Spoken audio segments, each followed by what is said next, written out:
What's up everyone, and welcome to my beginner's guide to Oxygen Not Included. In this video, I'm going to discuss the very basics of the game and how to go about keeping your colony alive in Oxygen Not Included. I will include timestamps in the description, so if you wish to skip ahead to a specific part, you can do so at your leisure. Survival versus no sweat. When you start a new game, you will have two options for the game type, as you can see here. Survival is sort of the standard difficulty, and no sweat is a bit tuned back to make the game easier to learn. If I was going to recommend one of these for a new player, I would suggest starting on survival. This is because I find games, in general, much more enjoyable with more challenges. That being said, if you have very limited playtime, you may want to dial the difficulty back until you are more comfortable with the game mechanics. You also have the option to tune the difficulty to fit your playstyle. By clicking the Customs Game tab, you can set how intensely your duplicants are affected by certain variables within the game, such as hunger and stress. For anyone who would like to follow along on the same map, I'll add the map seed in the description. Starting duplicants. After selecting the difficulty, you will be greeted by your very first duplicants. You can rename them if you wish. You can also re-roll the duplicant stats if you are unhappy with them. Now there's quite a bit of information here, but the only semi-important stats are attributes and traits. I wouldn't worry about the rest until you fully understand the game and are trying to min-max.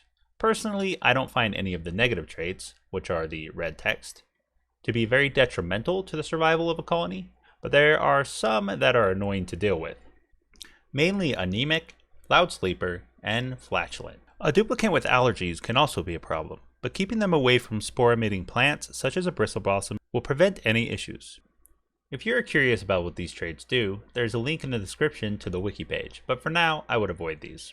As far as attributes go, you can really go with whatever you get and be fine, but if you want a better start, I would look for duplicants with learning and or digging and building.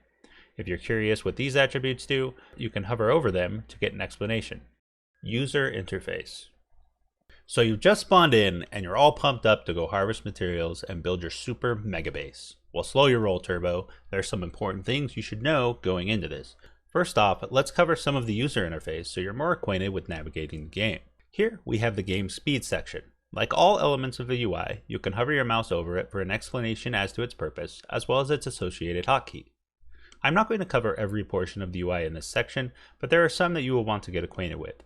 Above the game speed here, we have some very important information about your duplicants that you will need to regularly monitor. Here we have the stress levels of duplicants, sick duplicants, and the amount of food you have. There will be more on these things later, but for now just know they are here. Another UI element that you will want to use is the information box over here. You can select things by left-clicking on them to bring up an information box that will display useful information such as temperature or air pressure. One more UI element that is important is the resources list on the right side of the screen. Many of these resources won't be particularly important, but there are some you will want to watch and make sure you have plenty stored to avoid potential problems. There are only a few listed right now, but as you dig up and find different materials, they will be added to the list. Colony Essentials. Now that you have a basic understanding of the UI, it's time to move on to the essentials.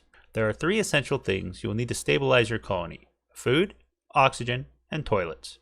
By default, you only have building access to 2 of the 3 and will need to do some research to plant your own food.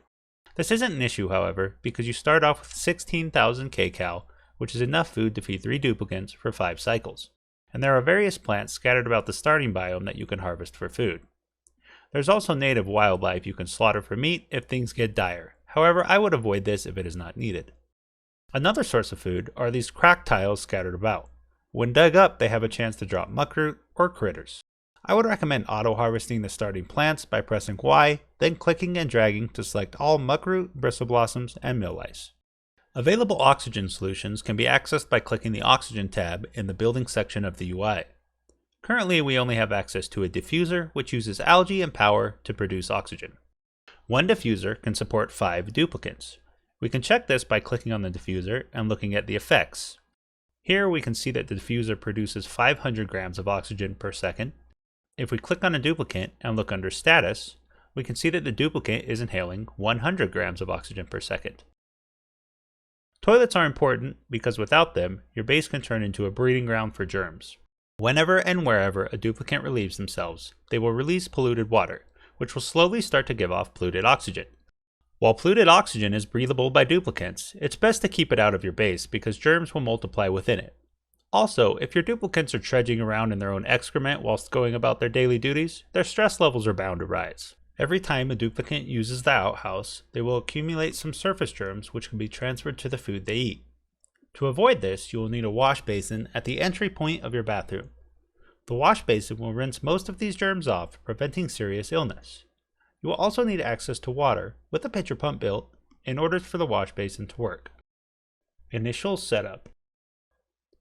Here I have a fresh colony. Let's go over the standard setup that I prefer to start my colony off right. Although toilets are an essential part of the colony, it won't be devastating to delay building them for a bit. If we pull up the information box on a duplicant, we can hover over the bladder to see they gain 100% per cycle, meaning they will go to the bathroom once per cycle. As I stated previously, this can cause issues if not dealt with, but instead of rushing to bathrooms, I like to secure a food source first because food is much harder to deal with if you run out. So I simply use the mop tool by pressing M and cleaning up any messes my duplicants make. You can also select the mop in the bottom right corner, as well as choose how urgent the task is. More on this priority later. In order to start growing your food supply, you will need to do some research. This requires some initial setup as well as duplicant time and resources. First, we will need to set up power generation via a manual generator and a battery. To do this, we will need metal as shown in the build menu listed under power. We can see we will need 200 kilograms metal ore for a generator and 200 for a battery. We will also need a bit more to run electrical wiring to connect the equipment. Here I can see some copper ore close by that would get my base started, but there's also some below me. Because of the way I plan to set up my food storage, which I will discuss later, I'm going to choose to dig down rather than over. You can access the dig tool by pressing G or clicking the shovel icon shown here. While digging down might take slightly longer, it's an area I want to dig out anyway, so I might as well gather the copper I need while also clearing a space for my food. It's important to note that duplicants can only jump up 2 tiles, so when digging vertically, take special care in how you dig out the tiles. The risk can be minimized by building ladders, but duplicants have a tendency to make questionable decisions when it comes to their own survival. Here I'm going to use ladders to make things simple. If you run out of material to build ladders, just dig out a little more sandstone to resupply. Also, be wary of any sand you see as it will fall if the tile underneath it is removed. So I've got my metal. Now I need to clear an area for my power equipment and research. I'm going to choose the side opposite where my plants will be because the equipment will generate some heat.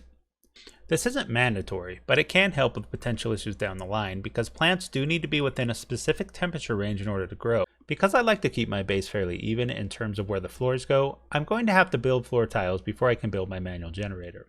I can do this by clicking on the base in the build menu or by pressing the 1 key and selecting tile. Within the tile selection, you can choose what material you would like to use to build it. Currently, I only have access to sandstone, so that's what I'll use. So once I've got my floor built and my metal mined, I can start on my power generation. So let's select the manual generator and place it here, leaving a 3 tile gap from the printing pod. I do this because the printing pod gives off free light, which we can see by clicking the light overlay icon shown here or by pressing the associated hotkey F5. This light can be used to grow some additional bristle blossoms without using power. Next I'll build the battery and the research station, being sure to leave a gap between them for a larger battery replacement later on. Now I'll need to connect them with wiring. When you select the wire from the build menu, it will automatically bring up the power overlay. Here we can see the connection points for each piece of equipment, green being power generators and white power consumers. So let's connect them like so. Running wires through tile is preferable because there is a negative decor associated with them, but for now let's not worry about that.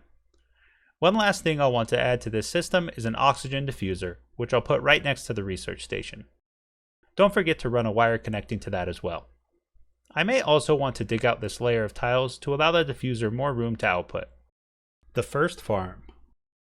So we've got our generator, battery, research station, and diffuser all built. Now we can get started on the farm. But first we will need to research planter boxes. You can do this by clicking the research button shown here, or by pressing the R key. Scroll up to the very top and select basic farming. Now that research is underway, we should focus on clearing an area large enough to plant enough for our duplicants. There are various plants you can grow, but I'm going to focus on the easiest for now, which is mealwood. Over in the information box, we can see what mealwood needs to be able to grow, as well as how long it will take to reach a harvest-ready state. We can see both wild and domestic growth, but we only care about domestic, which is 3 cycles. If we scroll down, we can see that one plant, when harvested, once every 3 cycles, will provide 600 kcal. If we look at a duplicant and hover over calories, we can see the change per cycle is negative 1000 kcal. With this information and some basic math, we know we'll need 5 mealwood plants per duplicant to sustain the colony. So I'll clear an area of 18 by 3. Yes, I know 5 times 3 is 15, but we need 2 additional spaces for our food storage and 1 for the ladder. So research is finally finished and I'm ready to start planting. First, I'll add my ration box right next to the ladder so it is easily accessible.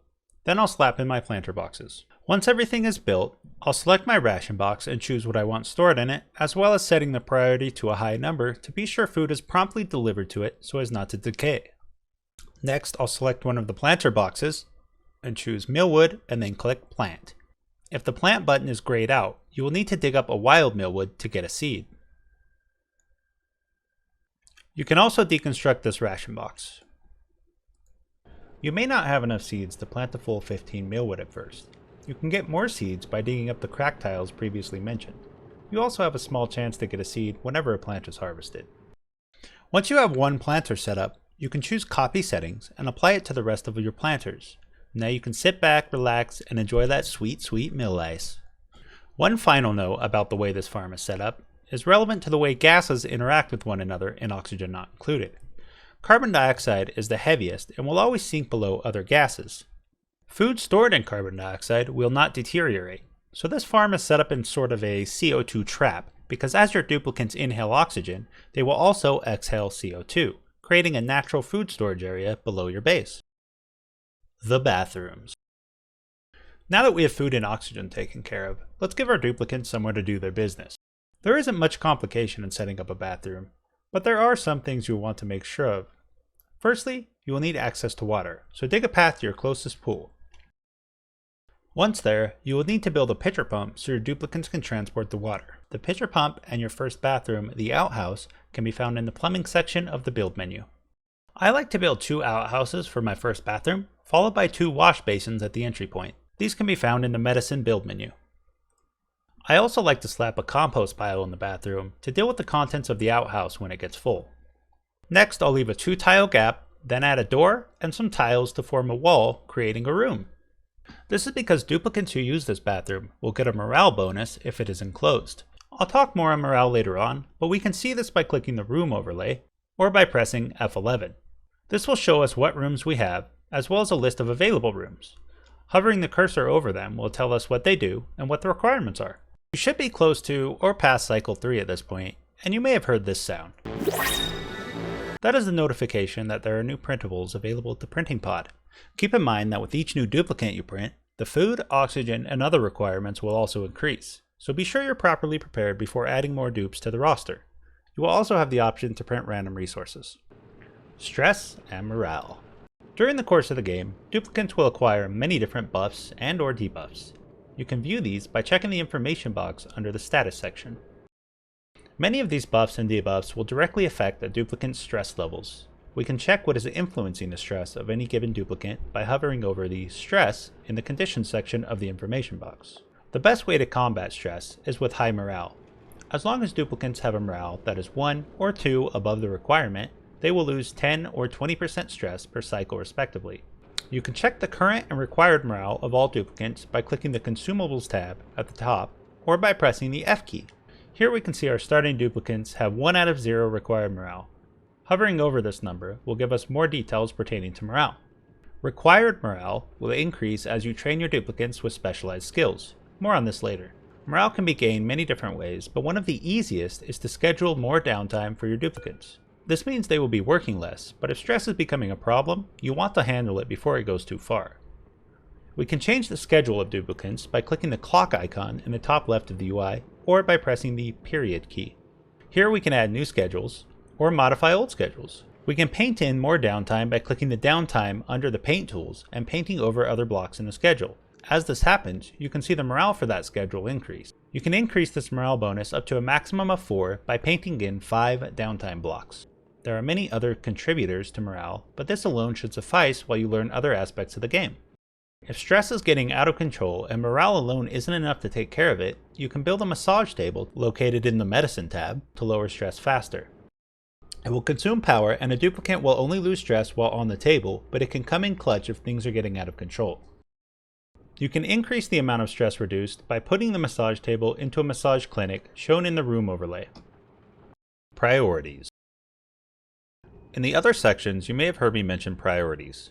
Let's discuss how the priority system works and how you can use it to your advantage. There are 2 types of priorities in Oxygen Not Included: the main priorities and sub-priorities.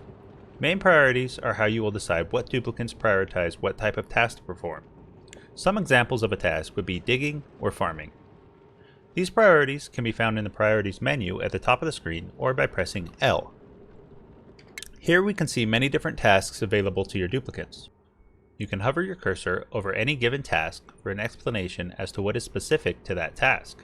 Duplicants with higher level attributes for a task will have the task highlighted in pink. The higher the attribute is, the darker the shade of pink. Left-clicking one of the priority blocks will increase the priority for that task by 1 tier. Right-clicking will decrease the priority. The arrows on the far right will increase or decrease the priority for all tasks at the same time. You can reset the priorities by clicking the Options button in the top right and clicking Reset Priorities. There is also an option here called Proximity that can help larger colonies distribute tasks more efficiently.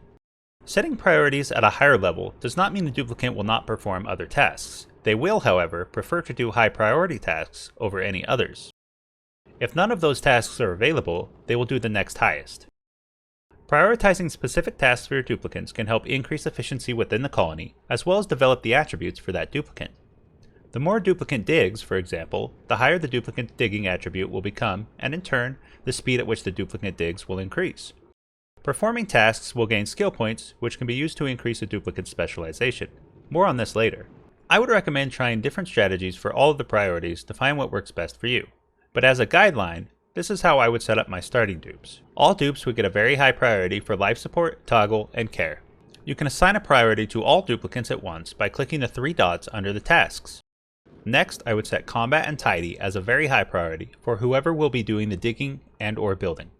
Digging and or building for that duplicant would then be set to a high priority. Next, I would set another duplicant to have a very high operate priority and a high research priority. For the final duplicant, I would set a very high farm priority and leave the rest at standard. There are also sub-priorities, which are local to any task you issue to your duplicants.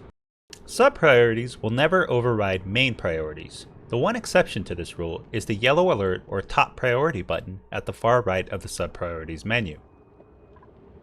This priority will override all other priorities until completed.